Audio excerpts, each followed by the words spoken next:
Start. परिच्छेद.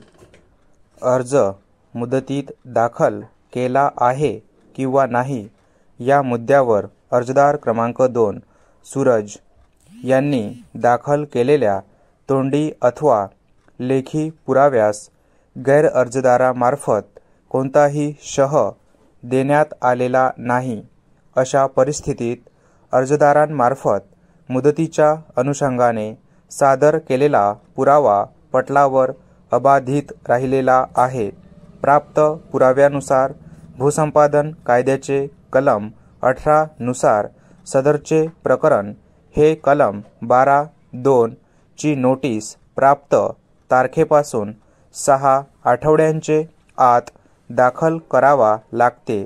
त्याप्रमाणे अर्जदारांना कलम 12(2) अन्वये दिनांक 1/4/2012 रोजीची नोटीस प्राप्त झाली व त्याने दिनांक 3/4/2012 ला मोबदला उचलला व त्याच दिवशी त्याला अंतिम निवाड्याचे मजकुराबद्दल माहिती मिळाली. त्यानंतर दिनांक 4/5/2012 रोजी प्रकरण दाखल केले करिता सदरचे प्रकरण मुदतीत असल्याकारणाने वाद मुद्दा क्रमांक 2 यास होकारार्थी उत्तर देण्यात येते. वाद मुद्दा क्रमांक 1 करिता परिच्छेद. अर्जदाराचे तोंडी कथनानुसार 1300 पेक्षा जास्त लोकसंख्या असलेल्या आष्टा येथे ग्रामपंचायत, प्राथमिक शाळा, माध्यमिक शाळा, महाविद्यालय, बस सेवा, दूरध्वनी सेवा, रुग्णालय अशा अनेक सुविधा आहेत. बाजाराचे ठिकाण राळेगाव 8 किलोमीटर आहे. अधिग्रहित जमीन खरीप जमीन आणि सर्वात सुपीक जमीन होती. अर्जदाराने पुढे असेही नमूद केले आहे की आष्टा हे गाव तहसील राळेगाव जवळ आहे. राळेगाव शहरात शाळा, वीज, पाणी पुरवठा योजना, आठवडी बाजार, वैद्यकीय सेवा अशा सर्व सुविधा असून राळेगाव हे राष्ट्रीय महामार्गाला लागून आहे.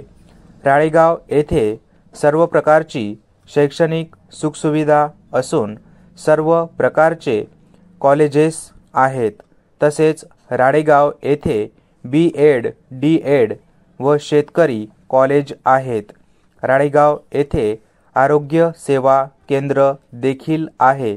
तसेच राळेगाव येथे सर्व प्रकारच्या नॅशनलाइज बँका असून कोऑपरेटिव्ह बँक देखील आहेत.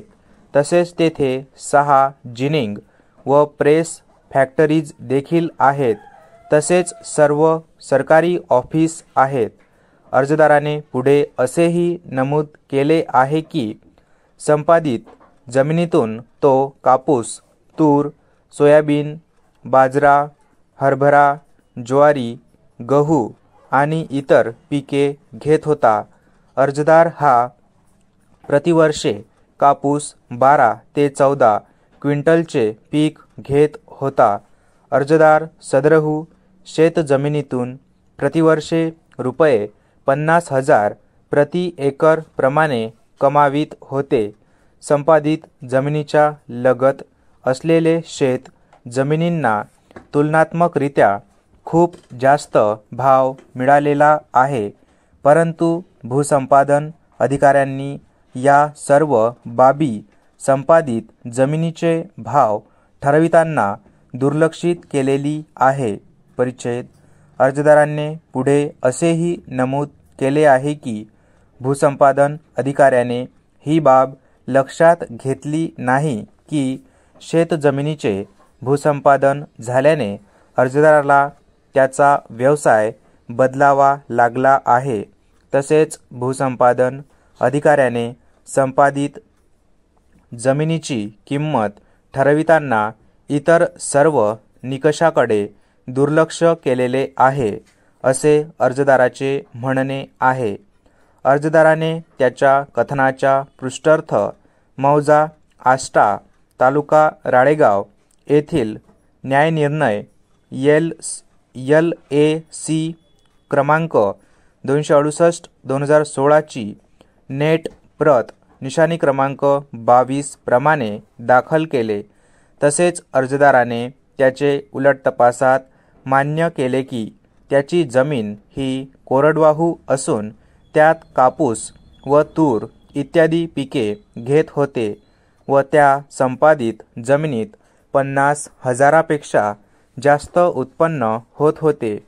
त्या उत्पन्नाबाबत कोणताही कागदोपत्री पुरावा अभिलेखावर दाखल केला नसल्याचे देखील मान्य केले आहे. तसेच संपादित शेतजमिनीचे मूल्यांकन अहवाल दुय्यम निबंधक कार्यालयाकडून काढून घेतलेला नव्हता व संपादनाच्या वेळी प्रति हेक्टर 5 लाख असे बाजार भाव होते. हे दाखविण्याकरिता त्यांनी कोणताही कागदोपत्री पुरावा अभिलेखावर दाखल केले नसल्याचे देखील मान्य केले आहे. तसेच सदर प्रकरणात ज्या संपादित जमिनीचे निकाल पत्र दाखल केले आहे म्हणजेच सौ मंदा शेंडे यांच्या संपादित जमिनीचे भाव किती होते व त्यांचे किती उत्पन्न होत होते याची त्यांना माहिती नसल्याचे त्यांनी त्यांच्या उलट तपासात मान्य केले आहे. परिच्छेद प्रस्तुतच्या प्रकरणात अर्जदाराने दाखल केलेली मौजा आष्टा तालुका राळेगाव येथील न्यायनिर्णय LAC क्रमांक 268/2016ची नेट प्रत निशाणी क्रमांक 22चे अवलोकन केले असता त्या केसमधील शेतजमीन ही मौजे आष्टा तालुका राळेगाव येथील गट क्रमांक 187/10 मधील असून तत्कालीन न्यायालयाने संपादित जमिनीचे मूल्य निर्धारण करताना मौजा राळेगाव येथील जमिनीचा दर पाहून विचारांती रुपये 4,26,345 प्रति हेक्टर प्रमाणे शेतजमिनीचे मूल्य निर्धारण केलेले आहे.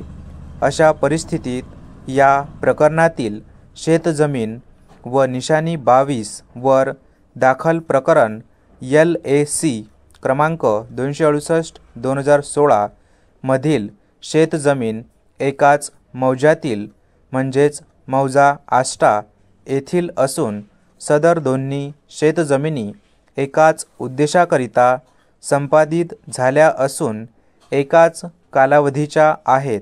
अशा परिस्थितीत सदर प्रकरण मौजा आष्टा येथील असल्याने प्रकरण क्रमांक 268/2016 मधील शेतजमिनीचे दर विचारात घेऊन सदरच्या निकालामध्ये न्यायालयाने समान न्यायतत्वाच्या आधारे अर्जदाराच्या जमिनीची किंमत निश्चित करणे आवश्यक आहे.